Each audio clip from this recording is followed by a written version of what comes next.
Narito po tayo para magbigay ng update sa current pandemic situation sa ating bansa at upang talakayin ang mga initiatives at programs na ipinatutupad natin laban kontra COVID-19. Inanunsyo po ng ating Pangulo kagabi na ang ilang mga lugar sa ating bansa ay magta-transition na sa mas mababang antas ng Modified General Community Quarantine. Samantala naman po ang ibang lugar katulad dito sa Metro Manila ay mananatili sa General Community Quarantine hanggang sa katapusan ng buwan na ito. Sa pag-transition natin sa iba't ibang antas ng Community Quarantine, kaakibat po nito ang mga pagbabago sa paraan ng ating pamumuhay bilang mga Pilipino. Ito po ang tinatawag nating New Normal. Sa ilalim po ng New Normal, marami mga bagay na ating nakagawian ang mababago. Halimbawa na lamang po sa food and beverage industry. Kung nakasanayan na po natin na mag-dine out kasama ang ating pamilya o mga kaibigan, medyo magbabago po ang dynamics ng ating pagda-dine out dahil sa mas mahigpit na sanitation and health protocols na ipatutupad ng mga food companies at restaurant owners upang matiyak ang ating safety. Ilan po sa mga protocols na ito ay ang physical distancing sa loob ng mga restaurants na hindi lamang po applicable sa mga empleyado at mga staff, kung hindi maging sa ating mga customers. Sa paraan pong ito, we are mitigating the risk of transmission of the virus. Kung atin pong iisipin, talagang napakahirap na hamon po na ating kinakaharap ngayon. Hindi lamang po nito sinusubok ang kahandaan ng ating health system, kundi pati na rin po ang kahandaan nating mga Pilipino sa ilang mga pagbabago.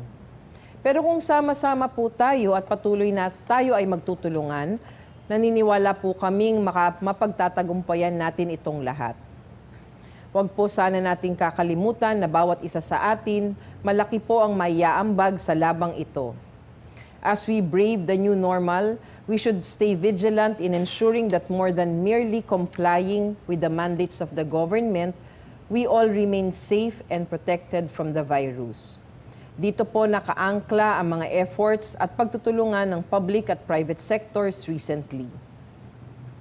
Ito rin po ang target ng food and beverage industry sa ngayon, ang makapagserbisyo sa atin habang sinisiguro na tayo ay protektado laban sa COVID-19. Kaya naman, bayani rin pong maituturing ang bawat isang manggagawa sa sektor na ito. Dahil sa tulong nila, we remain to have a steady supply of food even during the quarantine period. Sa kabila ng banta ng virus, pinipili po nilang lumabas ng kanilang mga tahanan upang masiguro that we have enough supply of food.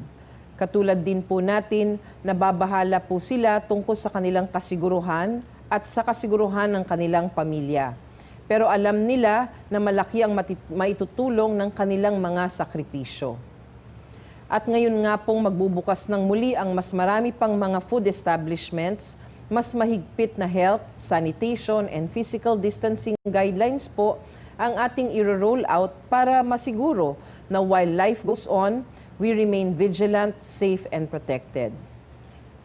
Para ibahagi po sa atin kung ano ang ginagawa ng ilang leaders ng food and beverage sector pagdating po sa new normal, inimbitahan po natin ngayong hapon na ito ang Foodie Global Concepts President, Mr. Eric D., McDonald's Philippines President and Chief Executive Officer, Mr. Kenneth Yang, and Maxis Group Marketing Director, Mr. Mark De Hoya. Good afternoon po, Mr. D., Mr. Yang, and Mr. De Hoya. Pag-uusapan po natin ngayon kung ano po ang new normal sa food sanitation at kung ano naman po ang inaasahan nila sa kanilang mga customers upang maging manatiling ligtas ang pagkain, ang iba pang mga kliyente, maging ang kanilang mga empleyado kahit na po may pandemic.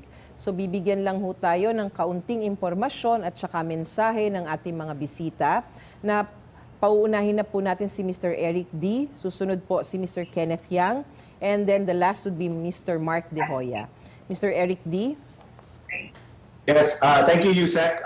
Thank you for giving us this opportunity po para i-share ang aming mga safety measures na ginagawa. Nais po namin malaman na work namin ang DOH and the DTI also para makagawa ng mga guidelines in order for us to be able to live with this pandemic together. So, i-share lang po yung ating presentation.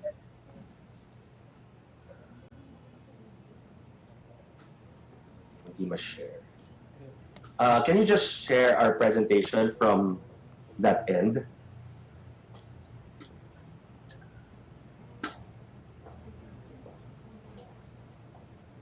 Can't seem to share Sige the po, screen. habang inaantay po natin na ma-share ni Mr. D ang kanyang presentation, maybe we can move on to Mr. Kenneth Yang first, bago po si Mr. D.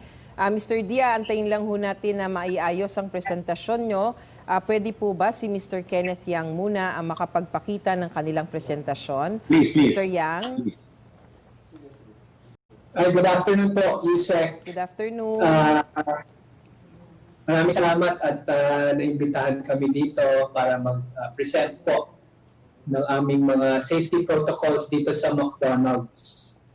Sa McDonald's po, actually, gumawa po tayo ng ating safety protocols and we follow the guidelines set by the Department of Trade and Industry and the Department of Health. So, sa McDonald's po, we believe that safety starts with our people. Kasi po, if we keep our people safe, then we also keep our customers safe. You can use slides po, yeah. And then, of course, meron tayong mga health check forms required for employees. Health declaration forms, daily health check forms, at saka fit to work clearance. And then, ano po sila? Kailangan po mag-temperature checks every day, before and after their shifts, hand washing every 30 minutes. Kailangan po, pinaprovide po namin sila ng proper protective equipment like face masks, face shields, pati gloves na rin. And then, syempre, meron silang physical distancing sa kanilang crew rooms and then proper coughing etiquette. Tapos, we provide them M-Safe care kits. Ito po ay alcohol, vitamin C, pati na rin yung mga protective equipment nila, tulad ng face masks. And then, for customers naman po, we have to manage the number of people inside the store. And we implement strict customer entry protocols tulad ng no mask, no entry, footwear sanitation, hand sanitation, temperature checks, pati na rin health check form upon entry. And dapat po physical distancing sila sa tindahan kasi meron tayong mga stickers sa floor to guide them. Meron ng floor markers para yung kanilang flow ng customers isang direction lang po dapat para hindi sila dikit-dikit. Tapos sa ating mga front counter, meron tayong counter shields as additional protection. Tapos ang ating mga tables and chairs, kasi allowed na po ang dine-in ngayon, we have markers to show where you can sit. Tapos yung ating mga tables, meron rin tayong table shields as extra precaution. And for dining customers, and also for takeout, yung pagkain po, ihahatid sa inyo using a push cart, tapos ang customer po ang kukuha sa push cart para no touch policy po kami. Tapos ang kagandahan po, meron tayong safety manager in all McDonald's outlets. And every shift, meron po yan. They have to follow the safety protocols. And actually, every 30 minutes, meron yan. Merong sanitation guide. So, we really go the extra mile by following all these safety measures for the stores. Like, meron tayong hand sanitizers to customers every 30 minutes. Meron tayong frequent sanitation of high-touch areas. Pati yung aming self-order kiosks na pwede kayong mag-order, we sanitize that after every use. And we also have hand sanitizers for customers inside Of course, cashless payments are preferred para wala ng pera. But if may pera, we use naman trays para no touch also. And then, itong mga safety measures, not just for dine-in or inside the store, but everywhere, including drive-thru, pati McDelivery. No touch po yan. Tapos ang McDelivery bags po natin ay sanitized. Before and after each delivery, may note pa kung ano po yung temperature ng rider at ng crew na nag-prepare. Tapos meron tayong designated claim areas for pick-up orders. And for take-out orders naman, meron rin pong separate claim area. And if customers po have any feedback for us regarding our safety measures, please email us at msafe@ph.mcb.com and I will also personally attend to it. So maraming salamat po sa opportunity na to. I hope that everyone, especially our customers, are reassured that it's safe po to visit McDonald's. Marami na po tayong mga stores. Over 600 of our restaurants are already open. Except of course dun sa areas na hindi pa po allowed, take-out and delivery lang. Pero halos lahat po pwede na po may dine-in, 30% allowed po. Maraming salamat po. Thank you very much, Mr. Yang. Pag tinignan ho natin yung mga binigay na mga pamantayan ng McDonald's, makikita ho natin na talagang they aligned with the protocols that had been set forth by both DOH and DTI. So maraming salamat po sa McDonald's, Mr. Yang. And now we hear from Mr. Eric D. from the Foodie Global Concepts. Mr. D.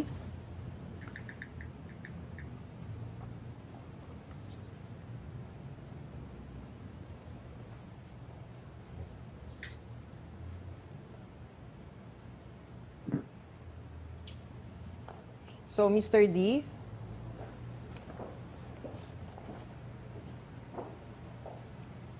So, kung hindi pa... yes, Mr. I don't D. hear. Yes.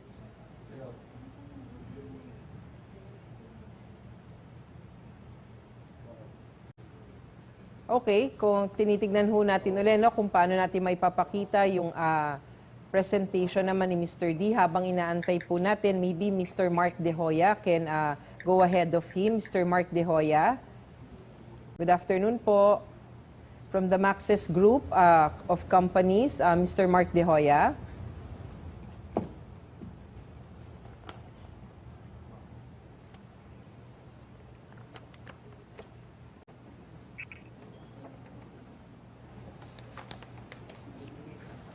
So, Mr. Mark De Hoya. Yes, good afternoon. Yes, Mr. De Hoya, good afternoon. I'm really sorry for these technical difficulties. Can you hear me, Mr. Mark De Hoya? Yes, absolutely po. I can hear you. Hi, thank you. Good afternoon. And can you please go on with your presentation, sir? Yes, sige po. So I'll be speaking this afternoon po on behalf of Maxis Group. Sa mga hindi po nakakaalam, Maxis Group is the largest casual dining restaurant group po in the Philippines. Hawak po namin syempre ang mga kilalang brands tulad ng Maxis Restaurant, Yellow Cap, Pancake House, Krispy Kreme at marami pang iba. No? So ang i-discuss ko lang po over the next 5 minutes siguro, I'll just speak on how Maxis Group has really acted to not just to build loved brands, which is our corporate mission, pero the building of safe brands na mapagkakatiwalaan ng mga consumers. So, mabilis lang po ito. Sabi namin, there are 3 things na kailangan namin gawin to be able to manage towards the eventual reopening of our network towards dining. So, ang game plan po namin, 3 bagay ang ginawa namin: reflect, respond, and review. No? We understood that the faster that we move from one stage to another, mas makatulong po sa amin, not only to survive, but to thrive as well in the new format. Also, very first, sabi namin sa Reflect, we have to be able to recalibrate operations to preserve stability. So kasama po talaga dito yung pagbuo ng isang crisis management group. Sabi namin, Maxis Group MGI has to move fast for containment. We have to be able to communicate both to our public stakeholders at sa internal employees po namin kung ano ang magiging game plan at prinsipyo po namin. And of course, being able to manage the commercial aspect of cash. After that stage, which was very fast, we moved on to responding, which I think is truly what is yung importante po sa discussion na ito. How do we enhance our responsiveness in a business environment na nagbago na po talaga? So kasama po dito, being able to implement all sorts of heightened safety protocols sa stores namin at sa commissaries. No? So these are different things na napag-usapan po ni Mr. Yang at pag-usapan din po ni Mr. D later on. No? Our employees come first. In all cases where it is more mindful, to allow them to sleep in the stores with appropriate supplements, vitamin C, personal protective equipment, and the shifting of Team A, Team B sa plantilla po namin. Lahat ito nakatulong to help us move forward. Sabi po namin, we have to be able to serve our customers pa rin po. So of course, we talked about our channels na hindi po nangyayari sa loob ng store, tulad ng delivery, tulad ng takeout. We knew this would be critical for the general public. And pati yung pag-manage po ng aming inventories to be able to serve the communities mindfully. After all of this one, this is the most important part, was the stage of renewal, where we executed na po talaga yung mga shifts po namin to allow Maxis Group to be able to thrive in the new normal. So first things first, alam namin na when it comes to brands and our portfolio of brands po, ang pinakamahalagang ibigay namin is trust. Trust. Allow our consumers, allow our fans and our public to believe in our brands. In terms of our product, we have to be very mindful. Siyempre, this is the worst time to be wasteful or excessive in our menus. So the way that we rationalized the menus to be able to present the least hazard to our own internal workforce was implemented, and the management as well of channels continued. So these are just the three principles overall. No? And I just want to say, we believe that it is for the good and for the interest of the country, for everyone, both the private organizations and the public, to be in full compliance with the guidelines set forth by DOH, TDI, etc. No? And with goodness at the heart of everything that we do. We are proud to have been able to launch this Pledge a Plate program, which served over 50,000 medical frontliners sa mga hospitals natin, over 30 hospital partners. No? So when we talk about dine-in, since ito po yung pinakatanong ni Yusek, no? Sabi namin there are three things kailangan namin gawin dito. No? Dati, we were saying business is what we have to take care overnight and brand over time. We flipped that around. Sabi namin brand overnight, business over time. The business will return to us as we're able to perform good for the public. Pangalawa, we said this is the right time for us to serve the country responsibly and mindfully, which is why we're talking about winning trust, not in market share. Thirdly, sabi namin, there are so many new normal behaviors that need to be invented simply because they do not exist. So just going back to dine-in does not mean for us returning to our old models. So there were several things po that we had to look into to be able to serve the public. No? So the first thing that I will talk about dito is the principle of really putting the trust of our brands first and foremost, and be able to earn back the support and the patronage of our consuming public. And sabi namin, the journey to dine-in did not start this week. As far as Maxis Group is concerned, the journey to dine-in started 3 months ago. And what that meant for us is, even as we were serving the public only in terms of delivery and takeout, we were already very mindful about the different hygiene and care concerns that we would have. And Maxis Group is very proud to be able to say that we were one of the first large food groups to be able to publish our new safety protocols when it comes to off-premise consumption. Whether it is the mandatory checking of temperatures sa mga customers natin, whether it's the casing of our food to be properly wrapped from the environment, going cashless, so on and so forth, right from the start, as soon as the quarantine was announced.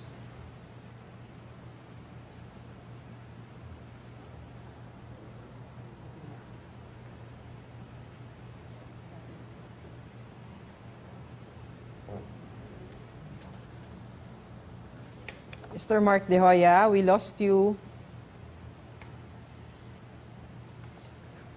Mr. De Hoya?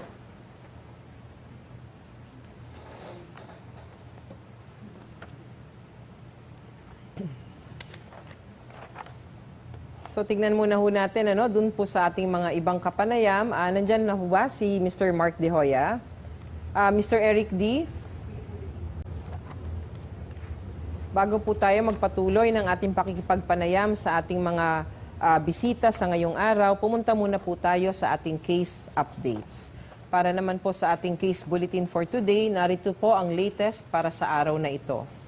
Makikita po sa inyong mga screen na mula sa laboratory submissions yesterday na na-validate as of 4 p.m. today, meron po tayong 249 fresh cases na nadagdag sa ating talaan.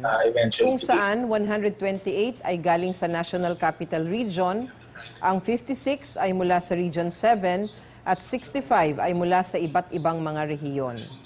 Para naman po sa mga late cases, nakapagtala po tayo ng 115 cases na ang mga resulta ay lumabas mahigit 3 araw na ang nakalipas, ngunit ngayon lamang po na-validate dahil ngayon lang din na ibigay ng mga laboratorio sa atin.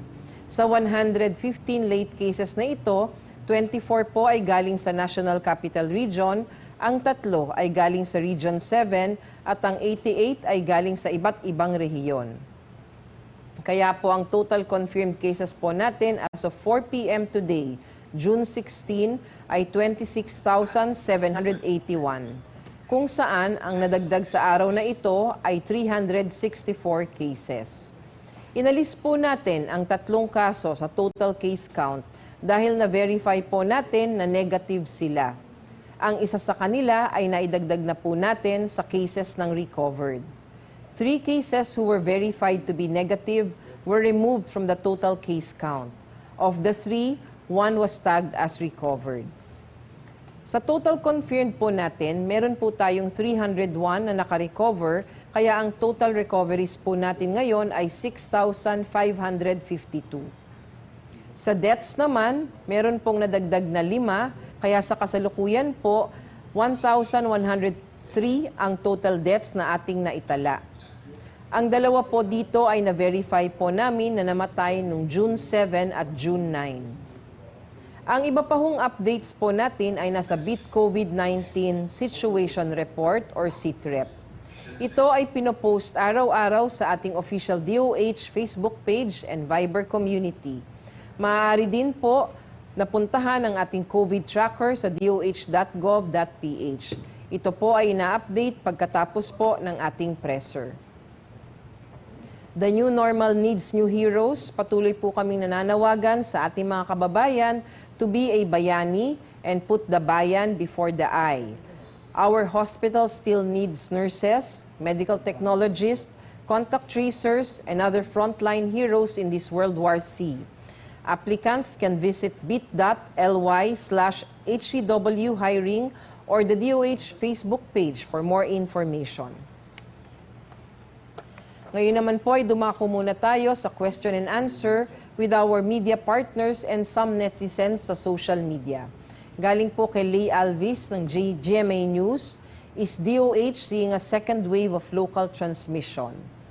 Dapat po nating linawin na ang local transmission na tinutukoy natin na sanhi po ng mga bagong kaso ay hindi generalized community transmission sa buong bansa.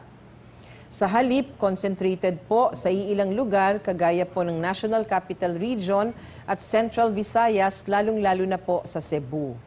Bagamat meron po tayong mga bagong kaso sa mga lugar na ito, base po sa ating mga indicators na ginagamit like the case doubling time and critical care utilization rate, ay sapat na po ang kakayahan ng ating health system upang tugunan ito sa ating current situation.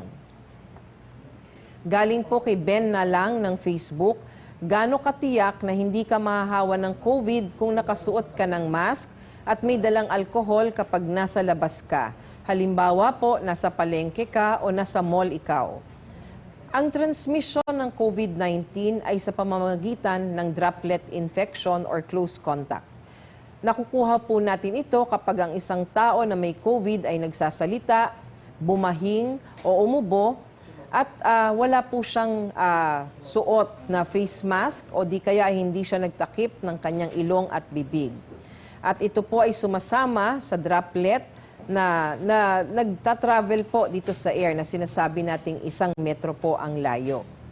Maari pong malanghap ang mga droplets na ito o di kaya'y mahawakan natin ang isang bagay kung saan dumapo ang mga droplets na ito at mapupunta po ito kung sakasakaling kapag nahawakan natin ang common surfaces, hawakan po natin ang ating muka o hawakan natin ang ilong, ang bibig o di kaya ang ating mga mata, maari po itong makapasok sa mucous membranes natin at maari po tayong mahawa. Kaya't malaking tulong po ang pagsusuot ng mask dahil pinipigilan po nito ang paglaganap o paghihinga natin o pagkuha natin itong mga droplets sa air. Gayun din po ang palagiang pag-ugas ng kamay ay nakakatulong na patayin ang droplets ng virus na maaring nakuha na rin natin sa paghawak ng mga surfaces o bagay na commonly nahahawakan ng mga tao at lalong-lalo na po yung may sakit. So ngayon po, babalik po tayo ngayon kay Mr. Mark De Hoya para ipagpatuloy ho natin, pakikipagpanayam natin sa kanya. Mr. Mark De Hoya. Mr. Mark De Hoya. Yes, good afternoon again, sir. We are very sorry about the technical difficulties. Can we now continue on with our discussion with you? Pwede niyo po bang ituloy yung dinidiscuss niyo po kanina? Go ahead, Mr. Mark.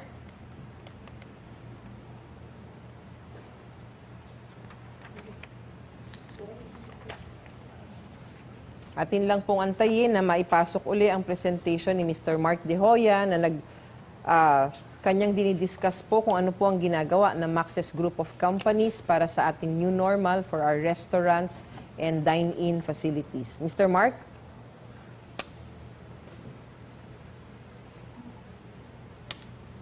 Yes, hello, good afternoon. Yes, good afternoon, sir. You may now continue with your discussion, sir. Yes po. Sige. So dito lang po sabi namin the way that consumers will define dine-in ay magbabago din po in the coming months. So unang-una sabi namin a lot of people kumakain sa Maxis para po sa mga parties, mga binyag, reception po sa kasal, etc. At kahit naka-social distancing po tayo, hindi naman nawawala po yung mga special occasions. So yung una po namin ginawa, ngayon, tulad po natin ngayon, nauso po ang paggamit ng Zoom para sa get-together, reunion, kwentuhan. So we invented po a new dining channel where people can actually meet virtually. Pero each participant dito sa party ay papadala po namin ng pagkain. Pwedeng chicken, cake, dessert, so on and so forth. So I'm sure nakita ninyo sa balita over the last couple of months, may mga couples na nagpapakasal over Zoom, may mga reunions na nangyayari over Zoom, at kailangan po talaga may pagkain. So this is one of the channels that we have invented as well for Maxis. Sabi din namin, minsan ang mga customers po natin, they feel safer not inside the stores and restaurants, but inside their own vehicles. So we are also offering po a new practice which we're calling Maxis Park and Dine. Ito po ay isang registered trademark po where customers can actually order contactless their meals, and these can be consumed po within their own private vehicles. So of course, we're taking all of these measures to be able to allow customers to eat kung saan sila komportable. So yun lang po ang ending po ng presentation namin for Maxis Group. We hope we find it interesting, and truly we are in support po of DOH and then the government in all of the efforts to be able to allow the nation to be able to climb out of our current situation. Maraming salamat po. Maraming salamat po, Mr. Mark De Hoya from the Maxis Group of Companies. Now we will hear from Mr. Eric D. Galing po sa Foodie Global Concepts. Mr. Eric D. Hi, good afternoon po. Thank you very much po. So, katulad ng sabi nila Mr. Mark and Mr. Yang, we are Foodie Global Concepts. We are actually the franchisees for Hawker-Chan, Tim Ho Wan, Mesa, Filipino Modern, we have Pound, we have Flattery, we have Sunny's Cafe, and Bench Cafe. So, ini-introduce po namin ang deliciously safe dining within our group. What we're doing is making sure that we're working with the local governments para masunod ang lahat ng kanilang mga guidelines. So, what we're doing within the stores is that, of course, we always have to start with yung temperature checks natin. We've been implementing this, nag-open ho kami, very much early stage. So we were already doing this to begin with. This picture po is in Baguio, where it was picked up by a local newspaper on our initiatives for safety procedures. Next.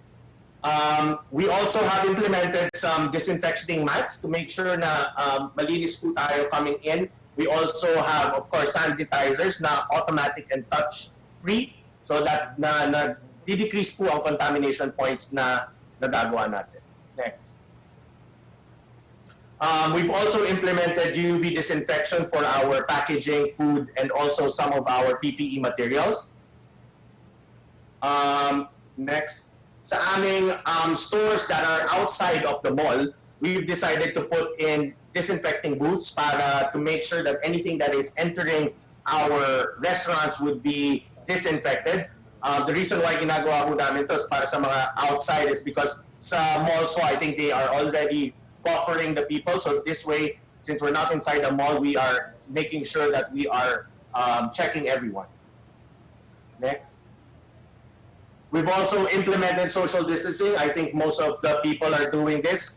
Although the LGUs or some of the malls have different rulings on the distance, what we did was we took the average and kind of used that at 1.5 meters. So we have everything in place para markings po, para lang alam nila kung saan sila uupo. Ang experience po lang namin is that for the people, what we're doing po is really for the betterment of yung industriya po namin. So we're seeing that some people are still wanting to eat closer to each other. We're reminding them all the time that social distancing. So we're sometimes getting some hesitation, but we're trying our best to explain to them why these things are necessary for us to prevent us from spreading the virus. Next.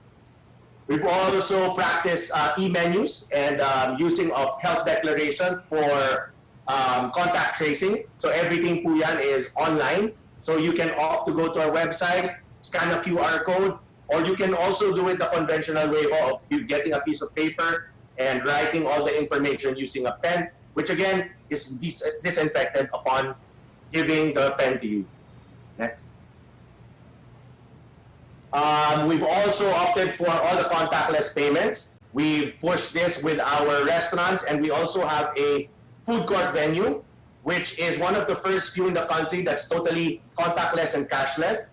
Pwede ho ninyong ilagay ang mga pera ninyo sa aming vendo booth, and then i-convert ho yan into digital cash, which you can use around our entire food hall. So, yan po ang presentation. Next, yan po ang presentation namin on our safety procedure. Thank you. Thank you very much, Mr. Eric D. Pag nakita niyo po yung tatlong presentasyon at mga discussions na binigay sa atin ni na Mr. D, Mr. Yang, and Mr. De Hoya, halos pare-pareho po. And these are all aligned with the protocol set forth by DTI and DOH para po dito sa sinasabi nating new normal. So ipagpatuloy ho natin ang pakikipagpanayam natin sa ating mga guest for today. Magtatanong lang ho kami ng kaunting katanungan sa ating mga guests. Maybe we can start with Mr. Yang from McDonald's. Mr. Yang, gaano po nyo katagal pinag-aralan ang paghahanda at pag-i-implement ito pong kinakailangan natin ngayon sa new normal? Mr. Yang? Actually, because we are in the food business po ever since, yung ating food safety and quality protocols, dati pa ginagawa yan. So, sanay na po tayo dyan. Pero, syempre ngayon, with this latest, ever since, nung start pa lang nung crisis, we already implemented our M-Safe playbook po. So, including people safety. So, as I said earlier, safety po starts with our people. So, sa start pa lang, nung January pa lang, ginawa na po natin to. And then we refined it along the way, working with the DTI and also the DOH, following their guidelines and incorporating also ours. So para doon may ingat po tayo sa ating mga safety protocols. So, and then we immediately conducted training and dissemination po of all this information sa lahat po ng ating mga crew and managers sa tindahan. So ngayon po, the other part of course was we had to order some other extra equipment para sa ating new safety protocols tulad ng more hand sanitizers for customers, and then yung ating mga face shields, masks, pati na rin yung ating mga disinfecting mats. And then, meron rin tayong mga in-order na counter shields at saka mga, or in-install counter shields at table shields para po added protection to our customers. So, yun po, medyo pinaghandaan po talaga namin to. In fact, we also had the DTI inspect our stores prior to this. No? So mga two weeks ago, si Sec Mon, si Sec Galvez, at saka si Congressman Wes Castrillan was in our store in Mokto SM North EDSA to inspect po. And okay naman po yung inspection. Thank you very much, Mr. Yang. Pag tinignan ho natin, no, itong mga efforts, makikita ho natin talaga that it's really the whole of society na nagtatrabaho para ho ma-achieve natin ang new normal. At ngayon pa nga po nakikita natin ang mga efforts ng ating mga industry from the restaurant businesses, kung paano po sila nag-a-align sa mga protocols ng Department of Health and the Department of Trade and Industry para masiguro po ang kaligtasan ng ating mga customers and of course their employees. Now, can we ask Mr. Eric D., paano po nyo nasisigurado na susunod po ang inyong mga customers sa mga guidelines na ipinapatupad natin? And ano po ba ang gagawin natin kapag hindi po sila susunod? Katulad po nung sinasabi natin na bawat pumasok ang mga tao sa inyong restaurants kapag walang mask, kailangan may health declaration forms and the other things. Mr. Eric D.? Salamat po. I think ang importante po is for us being transparent, lahat po ng mga hinihiling namin sa mga customers is readily available, displayed within our venues, ang no mask, no entry policy.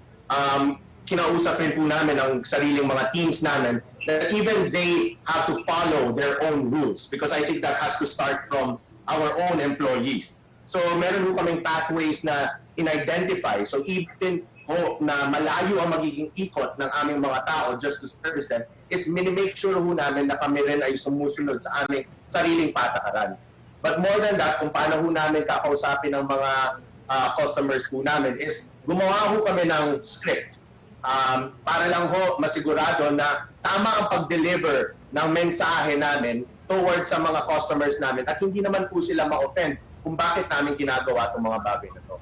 We have to remind them na para ho sa safety namin, para sa safety nyo, at para sa safety nating lahat ang ginagawa naming mga procedures.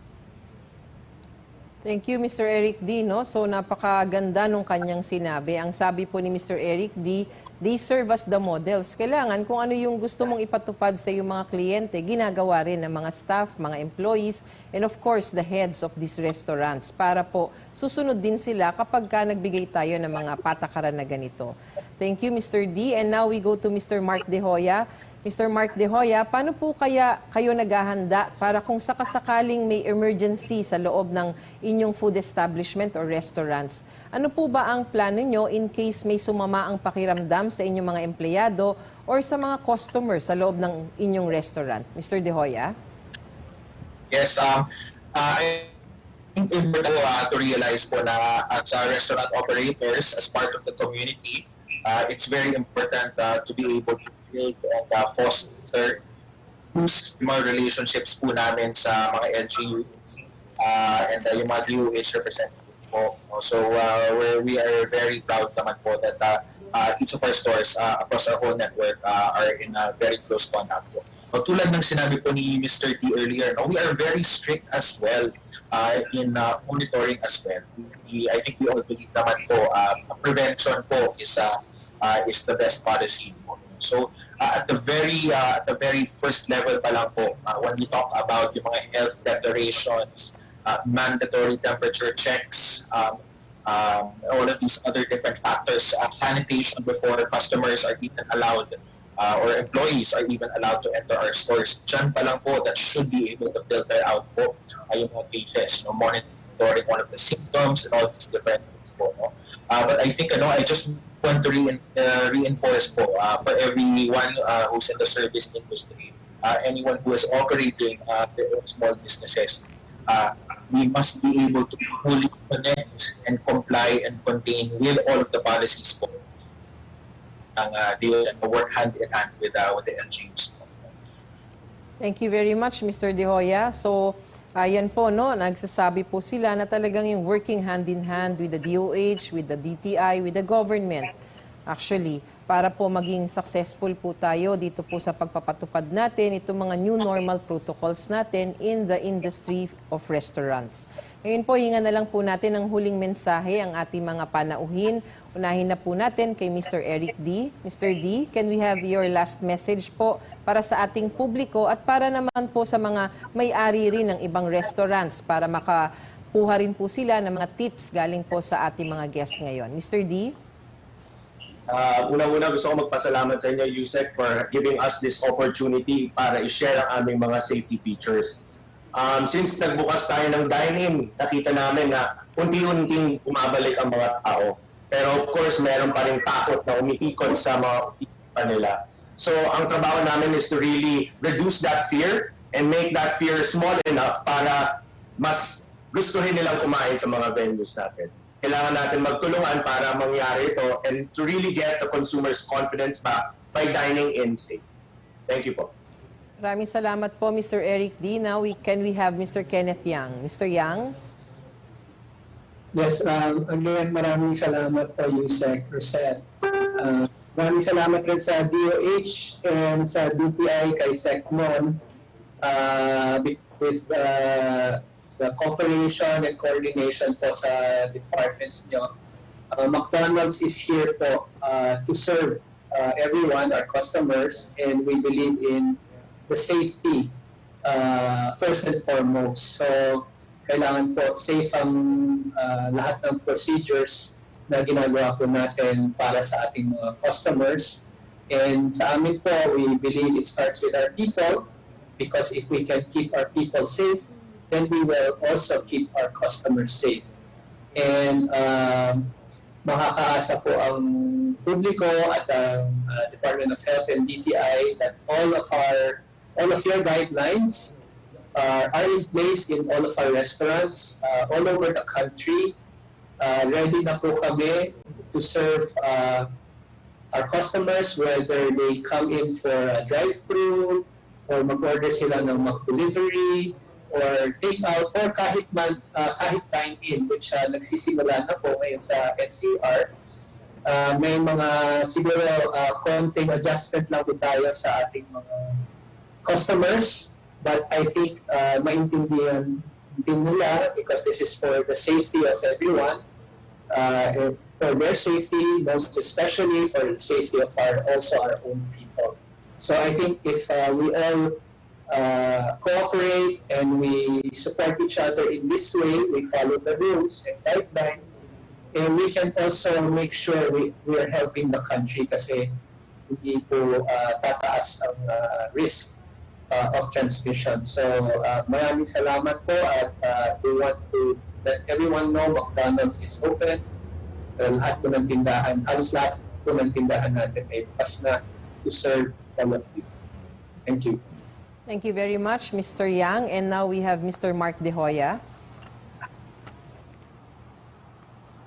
Yes, on behalf po of Maxis Group, maraming salamat po, Yusek, for the invitation po to speak in this forum. I think on behalf of the organization, we are deeply appreciative po of the public policies that are in place, but we also believe that it is ultimately the private sector It is our own personal national obligation to be able to comply with these guidelines. No?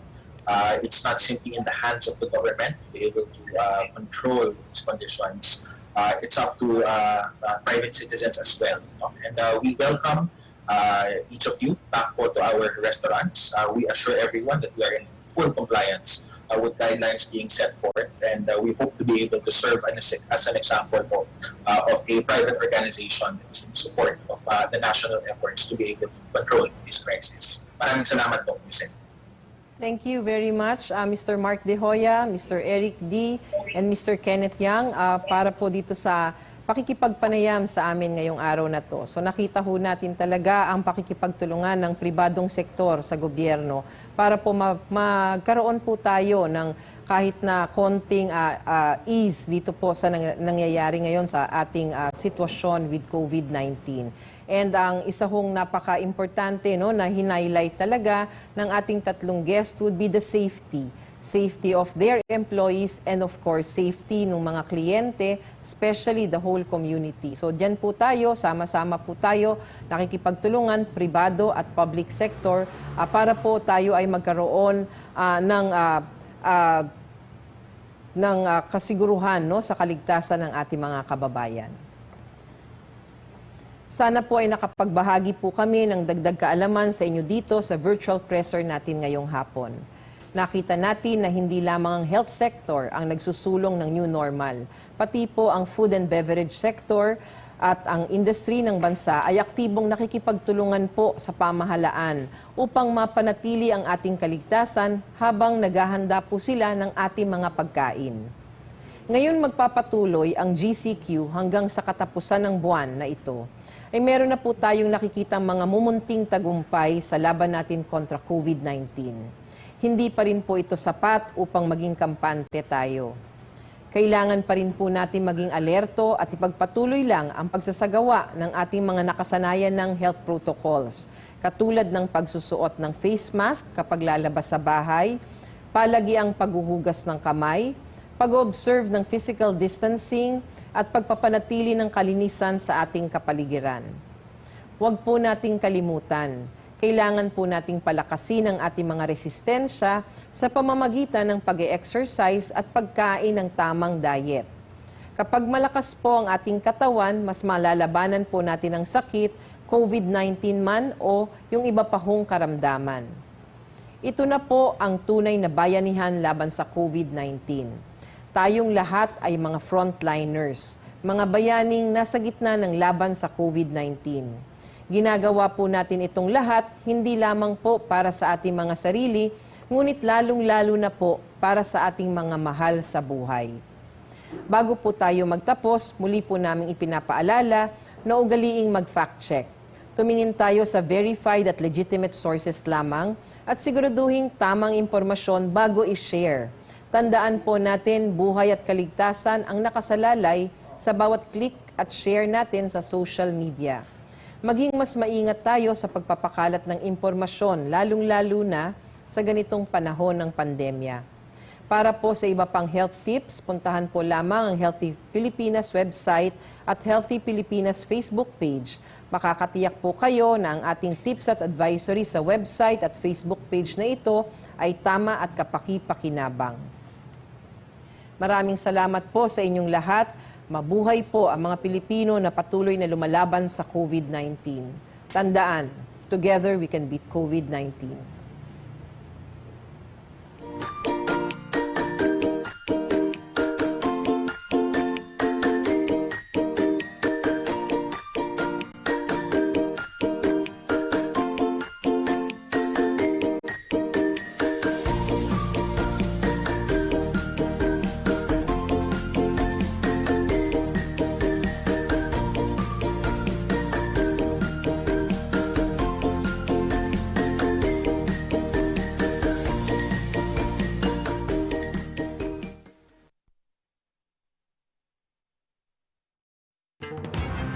If we give the right information, let us consider that as part of our civic duty. The fight against coronavirus is an arduous and protracted one, but this is a battle worth fighting and winning for. The fight against COVID-19 starts at your doorstep.